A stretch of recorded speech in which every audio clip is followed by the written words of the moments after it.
The latest eruption in the Sundhnúk crater chain of the Reykjanes Peninsula is evolving. At the moment, we are seeing non-stop lava flow quietly.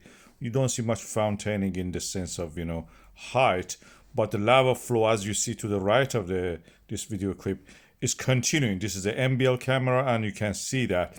The land doesn't show much earthquake due to the movement of the lava. It means the lava is flowing easily. At the moment, the input of the lava from the to the magma reservoir from the mantle is actually more than what is coming out.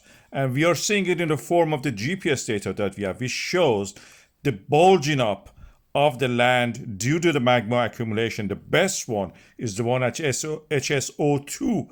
This is where we see the steepest slope and rise in the level of the magma in the GPS data in the whole Svartsengi volcanic system. Show that the position of this station is just south to the Blue Lagoon and the Svartsengi, just north of the Grindavik. The same with all the other stations. We can see that again HS02 has the highest rate of the growth and rise of the land due to the accumulation of the magma into the reservoir in that Svartsengi volcanic system. We are seeing it also in the form of the interferometrograms that we have here. The green bulb or green area to the left of the center shows that. I show it again. You can see that. That's where we have this HSO2 and the Svartsengi and Blue Lagoon there. It is a little bit tempting for people at the moment, thinking that they can walk on the lava. Freshly solidified lava is thin. You can fall into the glowing red hot lava, and this is what the risk assessment or hazard assessment, hazard card says. It's a legal document, and Icelandic Meteorological Office advise against this. I have several videos. I will put them at the end of this here. You can read them. This is what a update also says. Watch those one, and this is the latest situation. As you can see here, will be updated again by the August 5th, or 5th of August in the English British way. We can say American way is August 5th. So watch those videos, and I will keep you up to date on what's going on at the moment there in the Svartsengi volcanic system. A tourist has been seen approaching the eruptive vent of the Stora Skógfell volcano. And that was rather unpleasant, according to the police chief of the south of the Iceland's Reykjanes Peninsula. He put himself in great danger, and in a way, we can say that he was lucky, because we had overspill in the past few days, and that overspill has developed into a lava tube. A lava tube is a hollow structure that can potentially be dangerous, but that is not limited to what you see lava tube forming. Is you can see there's forming there. That cannot be limited just to there. We see the evidence also for the recent lava overflow or spillover. As you can see here, I marked it here. Before that, we blame him for anything. I just used the opportunity to measure the height of the volcano. And if we assume the person who looks Chinese, if we assume that he has a height of the 1.7, we come to a conclusion something between 35 to 40 is the height of the volcano. This is the vent, which is up, of course, the top north one. The danger of this I've covered in a different video. You can watch that and see. Earlier today, we saw something very strange. The whole lava lake was empty. This is the K1 volcano, and this is the Reykjanes Peninsula of Iceland, latest episode of the volcanism. As you can see here, we have just the glow reflected from the walls of this emptied lava lake. It is just a chasm at the moment. And later today, again, we had something dramatic happening, a collapse. This was huge. And the location of it was interesting. It was not the wall just. It was something extending toward the viewer, as you can see here. It is a lava tube collapsing. And I will play it again for you. This is 2 times, of course. I will play it in real time so you can see actually how it collapses. This is the real time, and you can see first part collapsing is closer to us actually. So if anybody was there thinking that they're away from the rim of this lava lake, they were the first to go down if the collapse was happening at that time. I'm telling this because people, visitors, we have been seeing them going to the area, walking to the rim, looking at it. There was even some videos of that. And this is dangerous. I've reversed it again. You can see that. And the first part collapsing is the part that is away, probably around 50 to 100 meters away from the rim. And this is collapsing. And where the lava has gone, this is all the traces of lava you can see now. They are toward the Grindavik, not close to it, of course. This is the remnants of it. The lava lake was drained. Just a small amount remained. And this is what is advancing. And it will gradually cool down if the volcano don't become active. I have that video which showed that what happened when the people were close to that rim. This is similar to the lava tubes that we see in the Hawaii volcanoes. And as you can see here, it's just a crust holding the weight of the people and anything else that on top of it. There is a video which shows a few tourists, a couple and a kid, it appears, approaching the K1 crater volcano. 2 hours before that, this MBL video I had, just because of the heat rising from the volcano, was showing it beautifully in the clear sky. So we can use this compared with that video, which I give you the link. This is not that one. This is from the MBL. And this gives me a chance actually to find something that I can scale it and use the that scale to measure the size of the volcano. That is the area that those tourists were approaching. This is the closest point to the lava from the Sundhnúk old craters, and this is the quite a channel that you can see there. From the edge of the channel where those guys stood, the distance to the volcano itself, based on the scale given on the map by the Iceland Meteorological Office, is 300 meters.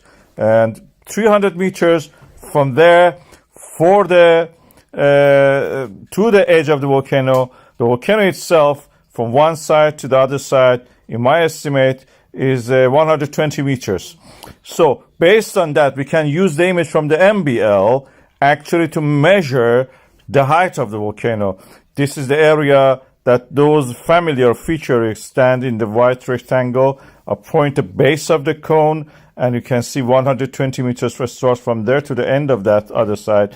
The height of the volcano, which is, you can see here, the highest point of it, in my estimate, is around 40 meters. So this is the closest we can get to estimating the size of this. And 40 meter looks realistic, and this is the height of that. I'll give you the link to that original video that I was talking about, and you can watch that also. I recommend you watch it and enjoy the view anyway. Visitors which have approached the volcano, one of the lava flows of it, and their cars, which are 4x4 all-terrain cars, have provided us with the scale to actually measure the height of the volcano. This is the K1 volcano we are talking about. This is the lava flow. I had a video about it. Northward flow actually is going now toward the west. And these people, I believe, they are volcanologists. They are going to take sample or take measurements or collect, data about the gas pollution. Either of this, anyway. This is their car, and this is the lava flow and the K1 volcano. My estimate was previously 55. I now believe that this is the accurate and satisfying height. The other side of it, which is the shorter side towards the south, is 50 meter, and that side is 55 meter. And I have videos about it. I will show you there. These are the videos from several days ago. You can see that I was right on that. Yesterday, we had a rare phenomenon, the draining of the lava pool in the K1. I have not seen it in any other volcano in this area, definitely. And this is what happened. We had the lava oozing out all the time through that smoking lava tube into this contained lava pool. And then as the time goes by, you can see that this starts to boil. That's the sign that the lava is getting drained. If something is creating a vertex in it and practically breaking the hard surface of the crust of the lava, and then it starts to boil as it drains. So that's what we know. When it starts to have this kind of flashes, it's going to drain. This is a lava pool which is interesting because we are seeing it now draining. I'm speeding it up so you can see quickly. This is 200 times I'm speeding it up. And as you can see, it does it very dramatically. I wanted always to know the depth of it. I had my guesses. Now with this, I can say that the depth of this lava pool is interestingly deep. And I will wait, then I will go now. I'll brighten up the image a little bit, just slightly for you, so you can see that the height of this side of the volcano is 50 meters. The other side probably is around 55 to 60. And as you can see here, I've marked it. My markers are there. This is 50 meters to my estimate. The lava pool from the base of that surrounding area, which is not very big actually, 16 meters. And the depth to the bottom of the lava pool, I guess, must be around at least 9 meters. This is what I can see so far with the amount of the lava drained. So this one is around 9 meters, or give or take -1 or +1. And that's the depth of the volcano. These are the dimensions. A huge chunk of the lava tube has collapsed in the K1 volcano of the Svartsengi volcanic system of the Reykjanes Peninsula in Iceland. We have a lava tube smoking, and you can see that the collapse happens. This is the MBL camera at 1642. You can see that a long section of this wall, which is part of it, is on the lava tube collapsed, and then we have a big splash.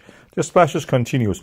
This is again from the north side view. You can see that the collapse happens, dust rises, and then we have a splash also, as you can see here again. This is another angle, the same, looking toward the east. As you can see, collapse happens. We have a dust rising, and then a big splash coming after this. And yeah, any moment you can see the splash. These are 2 times the speeded up, by the way. Collapse happens now, and you saw the splash. This is the RUV camera of 1642. I can see that there seems to be an earthquake or something. I didn't see anything yet on the Meteorological Office of Iceland, but this is huge, dramatic. The best view probably is RUV camera providing this. It's looking at toward the northeast. This is the view that we have here. Probably the best view. The lava tube practically is like a sail, and against the wind even can collapse it. Earthquake may help. This is another view from the RUV again, 1642. A huge dust cloud, and then a big splash followed that. This is the collapse of the wall, creating this. Lava tube is practically hollow, and yeah, you can see the splash any moment. Yeah. My estimate of the segment of this lava tube wall which has collapsed is around 12 meters. And this is based on the scale that we have in the previous eruption of the K1, when people went close to it. And now this height of the highest point of this K1 crater is 55 meters to my estimate. This lava tube is a hollow structure, so it's not very strong. It's formed when we have overspill and creates a hard crust on top of it. Then the hard crust works as a lava tube. It can collapse due to the earthquake, wind, instability, heavy weight of itself under gravity. And this was a dramatic event for today.